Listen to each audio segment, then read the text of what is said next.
My relationship to gender is very simple. I don't give a f***.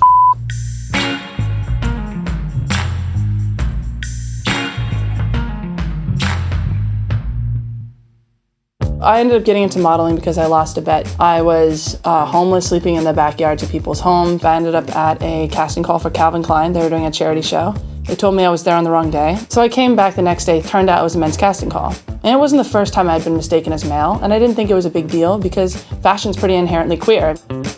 So I went for it.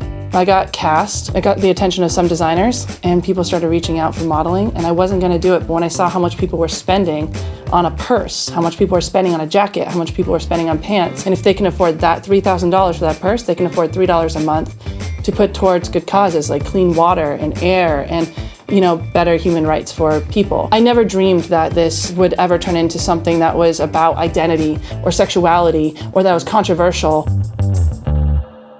Once my career suddenly took off, I had an article go viral, and suddenly everybody wanted to interview me, and they all wanted to know exactly who I was. And I realized I'd been going for almost 10 years without ever having to tell people my identity. I never told people, this is my label. And I needed someone to just tell me, we're on your team, and we got you, and, we'll help you out. It took a lot of running into walls for me to get to where I am now. I went from being, a butch lesbian to then just being an androgynous person to being non-binary and gender queer, gender fluid. And now my identity is the simplest it's gonna be, and I feel pretty solid in just saying I am I. I want people to judge me and separate me amongst others, not based off from my birth certificate, but based off of my actions. Ideally, what I would like for people to realize is that language, it should be used to enhance and not to imprison.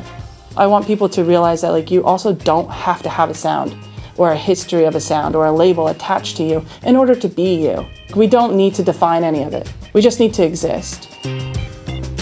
It's hard to explain why I do the things that I do. I just do them. I ask people what they want to see. I ask people what they feel alone in. I ask people what are their experiences, and then I try to put it on my social media. I don't want to speak for other people. I'd rather just hand them the mic so they can speak for themselves and use my platform like a stage.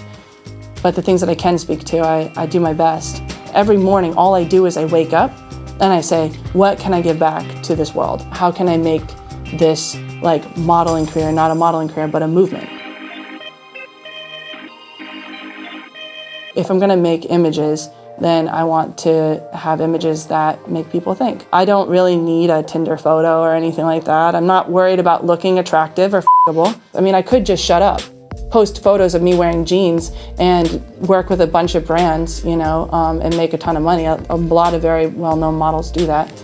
If we're gonna be talking about modeling, who should we really have on these billboards? Are we really looking for models? Are we looking for role models? I absolutely believe that art has the power to change, and it is art that has changed the world. My goal is not to save the world. My goal is to continue doing what I'm doing, remind people that I'm okay, that I'm here, that I love them, that they're worth loving, and I want to inspire other people to heal their own community. I try as best as I can to be as honest about my life as possible so other people can be honest too. I just want to feel that waking up was worth it. That if I don't get to go to bed, if this is it, that this is a good day. Visible is the new way to think about phone service. Just $40 a month, all in for unlimited messages, minutes, and data. All on Verizon's 4G LTE network. No hidden fees, no annual contracts. When you think the future of phone service, think Visible.